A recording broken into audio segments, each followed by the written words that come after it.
வணக்கம். இன்றைய முக்கிய செய்திகள். மக்களுக்கான களத்தில் திமுக முன்வரிசையில் நிற்கும் என்று எதிர்க்கட்சித் தலைவர் உதயநிதி ஸ்டாலின் தெரிவித்துள்ளார். தவிக ஆட்சிக்கு வெளியில் இருந்து ஆதரவு தொடரும் என்றும் அதில் எந்தவிதமான மாற்றமும் கிடையாது என்றும் மார்க்சிஸ்ட் கம்யூனிஸ்ட் மாநில செயலாளர் பே. சண்முகம் திட்டவட்டமாக கூறியுள்ளார். 2025 முதல் 2026 கல்வியாண்டில் பல்வேறு காரணங்களுக்காக நாடு முழுவதும் 58 பொறியியல் கல்லூரிகள் மூடப்படும் என அகில இந்திய தொழில்நுட்ப கவுன்சில் தெரிவித்துள்ளது. மும்பையில் கனமழையால் இயல்பு வாழ்க்கை பாதிக்கப்பட்டுள்ள நிலையில் நாளையும் ரெட் அலர்ட் தொடரும் என வானிலை ஆய்வு மையம் எச்சரித்துள்ளது. காங்கிரஸ் முன்னாள் தலைவர் ராகுல்காந்தி மீது அவரது சொந்த கட்சியினருக்கும் கூட்டணி கட்சிகளுக்கும் நம்பிக்கை இல்லை என பாஜக விமர்சித்துள்ளது.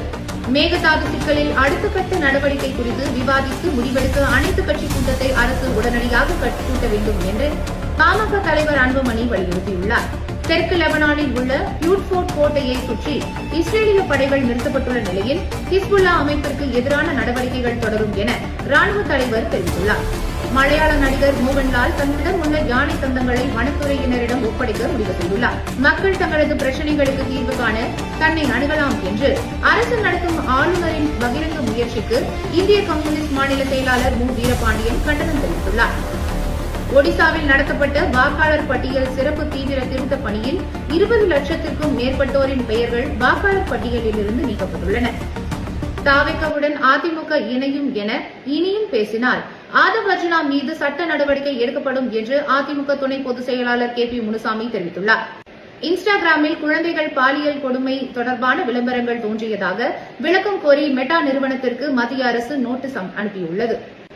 மத்திய அமைச்சர் தர்மேந்திர பிரதான் பதவி விலகக் கோரி சிஜேபி நடத்தி வரும் உண்ணாவிரத போராட்டம் 16 நாட்களாக தொடர்ந்து நடைபெற்று வருகின்றது.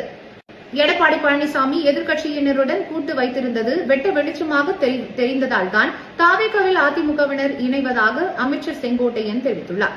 விக்ஷித் பாரத்ஜி ராம்ஜி திட்டத்தை செயல்படுத்த முதல் தவணையாக அனைத்து மாநிலங்களுக்கும் 25,863 கோடி ரூபாயை மத்திய அரசு விடுவித்துள்ளது. தமிழகத்திற்கு 2000 கோடி ரூபாய், புதுச்சேரிக்கு 13 கோடி ரூபாய் நிதி வழங்கப்பட்டுள்ளது. தவிகவை ஆதரிப்பதால் கோபம் கொண்டு என் மீது பாய்வதாக திமுக மீது மதிமுக பொதுச் செயலாளர் வைகோ குற்றம் சாட்டியுள்ளார். பீகார் மாநில சட்டசபை இடைத்தேர்தல் ஜன்சுராஜ் கட்சியின் நிறுவனரான பிரசாந்த் கிஷோர் போட்டியிட இருப்பதாக அறிவிக்கப்பட்டுள்ளது. வெனிசுலாவில் அண்மையில் ஏற்பட்ட நிலநடுக்கத்தில் சிக்கி உயிரிழந்தோர் எண்ணிக்கை 3000-ஐ நெருங்கியுள்ளது. அமெரிக்க குண்டுவீச்சில் கொல்லப்பட்ட ஈரானின் உச்சபட்ச தலைவர் அயதுல்லா அலி கமேனியின் இறுதி சடங்கு நிகழ்வில் 2 கோடி பேர் கலந்து கொண்டதாக அந்நாட்டு அரசு அறிவித்துள்ளது. வெனிசுலா மற்றும் ஈரான் ஆகிய இரு நாடுகளின் ராணுவத்தை அமெரிக்கா முற்றிலும்